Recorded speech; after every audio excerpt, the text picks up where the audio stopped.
भारतीय कुश्ती संघ के पूर्व अध्यक्ष और भारतीय जनता पार्टी के सांसद बृजभूषण शरण सिंह और पहलवानों के बीच चल रहे विवाद में नया मोड़ आ गया है।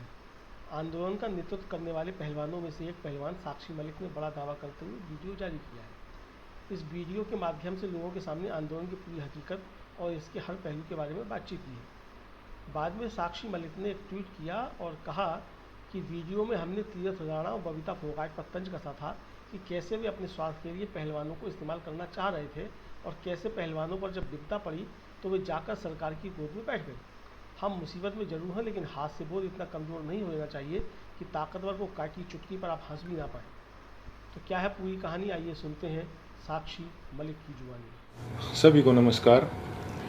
जैसा कि आप सब लोग जानते हैं कि हम पिछले कई महीनों से संघर्ष कर रहे हैं रेसलिंग फेडरेशन ऑफ इंडिया के प्रेसिडेंट बृजभूषण सिंह के खिलाफ, क्योंकि उसने भारतीय महिला पहलवानों का यौन शोषण किया है और भी काफ़ी सारे जो हैं घोटाले फेडरेशन के माध्यम से उसने किए हैं। पिछले कई दिनों से हम देख रहे हैं कि समाज में हमारे खिलाफ एक अलग से नैरेटिव बनाया जा रहा है, कुछ अफवाहें फैलाई जा रही हैं और साथ में मीडिया भी कई तरह की खबरें जो है दिखा रहा है। तो हमारा आज ये वीडियो बनाने का एक ही पर्पज़ है कि हम जो अपनी सच्चाई, जो असली सच्चाई है वो आप लोगों तक पहुंचा सकें। आज हम इस आंदोलन की शुरुआत से लेकर अभी तक पूरी की पूरी सच्चाई आपके सामने डिटेल के साथ रखेंगे। आज जो हमारे ऊपर कई तरह के जो आरोप भी लगे हैं, आज हम उनका भी जवाब जो है प्रूफ के साथ देंगे। सबसे पहला जो आरोप हमारे ऊपर लगा था वो लगा था कि हमारा ये जो आंदोलन है वो राजनीति से प्रेरित है। कांग्रेस लीडर दीपेंद्र हुड्डा ने हमारे को इस आंदोलन के लिए उकसाया है। आप सबको पता है कि सबसे पहले जो हम प्रोटेस्ट पे आए थे जंतर मंतर पे, वो जनवरी में आए थे और उस प्रोटेस्ट की जो परमिशन है वो बीजेपी के ही 2 लीडर्स ने ली थी। उसका प्रूफ है हमारे पास।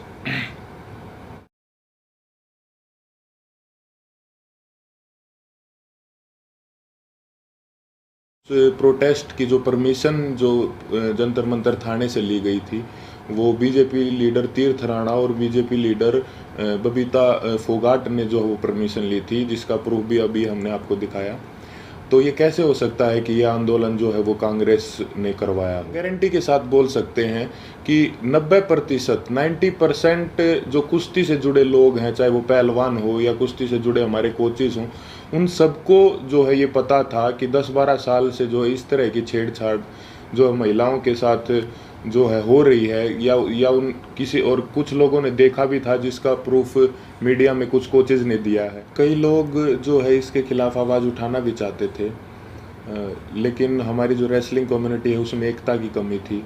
अगर किसी ने जो सिंगल अगर ये आवाज़ उठाने का फैसला भी किया तो वो बात जो है रेसलिंग जो है फेडरेशन के प्रेसिडेंट तक पहुंच जाती थी और उस आदमी के कैरियर्स में दिक्कत आना स्टार्ट हो जाती थी। लगातार और बार बार हमने सभी को बताया है कि जो हमारी लड़ाई वो सरकार के खिलाफ नहीं है, हमारी लड़ाई जो है रेसलिंग फेडरेशन के प्रेसिडेंट के खिलाफ है, क्योंकि जो भी शोषण उसने किया है, जो भी रेसलिंग के लिए गलत किया है, वो उसने फेडरेशन के पद पर बने रहते हुए किया है।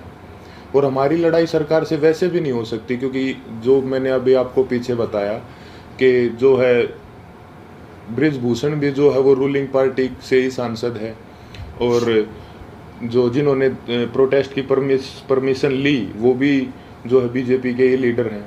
तो इससे तो ये साफ होता है कि भाई हमारी लड़ाई सरकार के साथ नहीं थी। और हमारे ऊपर दूसरा आरोप ये भी था कि हम इतने टाइम तक चुप क्यों थे। तो इसके कई कारण हैं।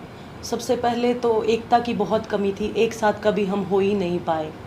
और इसका दूसरा कारण तो आप समझ ही सकते हैं कि माइनर जो लड़की जिसने 161 के बयान दिए, फिर 164 के, उसके कई दिन बाद जो है उसने अपने बयान बदले, क्योंकि उसके परिवार को डराया गया, धमकाया गया। तो सिंगल आवाज़ उठा भी कैसे सकते थे। कुश्ती में आने वाले सभी खिलाड़ी बहुत ही गरीब परिवार से होते हैं, उनमें हिम्मत नहीं होती वो इतनी बड़ी व्यवस्था और इतने पावरफुल आदमी के खिलाफ आवाज़ उठा सके। और वो सब आप लोगों ने महसूस भी कर लिया होगा कि इंडिया के टॉप रेसलर्स ने मिलकर आवाज़ उठाई और उसके बावजूद भी उन्हें किन किन हालातों से गुजरना पड़ा।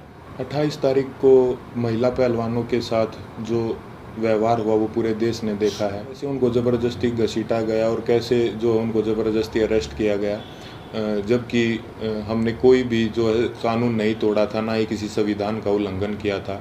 फिर भी हमारे ऊपर जो है इतना ज़ोर ज़बरदस्ती का और इतना बर्बर व्यवहार जो है किया गया पुलिस प्रशासन द्वारा। हम आप सबको ये क्लियर कर देना चाहते हैं कि जो 28 मई की जो महिला सम्मान महापंचायत की जो कॉल थी वो हमने नहीं दी थी, वो हमारे खाप चौधरियों ने दी थी महम में पंचायत के बाद। हमारे को तो कुछ समय के बाद जो है इस फैसले के कुछ समय बाद हमारे को ये पता चला कि 28 तारीख को जो है नए संसद भवन का उद्घाटन भी है। फिर भी जो है हमने हमारे बड़े बुजुर्गों के आदेश का जो है पालन किया, जिसके परिणाम स्वरूप जो है हमारे को इस तरीके से बर्बरतापूर्वक घसीटा गया रोड पे, और जो है हमारे को प्रोटेस्ट साइट से भी जो है ज़बरदस्ती हटा दिया गया। 28 तारीख को जो घटना हमारे साथ हुई उसने हमें अंदर से तोड़ दिया था। हमने देश के लिए इतने पदक जीते, देश का इतना मान सम्मान बढ़ाया, फिर भी हमारे मान सम्मान को जो है वो सड़कों पर रौंद दिया गया। उस घटना के बाद हम जो है इतने आहत हो गए थे, इतने परेशान हो गए थे कि वो बात हम वर्ड्स में भी नहीं बता सकते। हमें कुछ समझ नहीं आ रहा था कि हमारे साथ ये क्यों हुआ।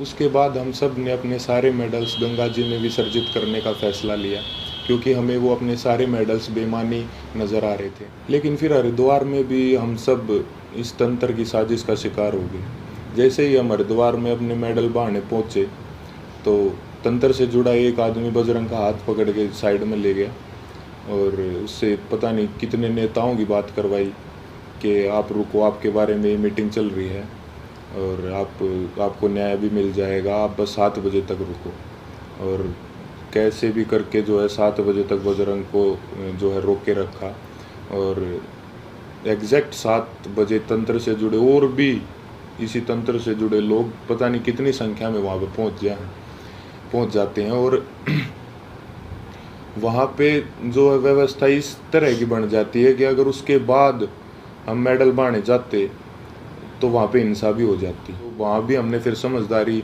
जो है दिखाई और जो है रुकने का निर्णय लिया कि अभी हम रुक जाते हैं। और एक और बात क्लियर कर दे कि वो मेडल हमने सिर्फ अपने कोचेज़ को और अपने माँ बाप को वापस दिए थे। वहाँ पे क्या चल रहा था ये हमारे को कुछ समझ में ही नहीं आ रहा था।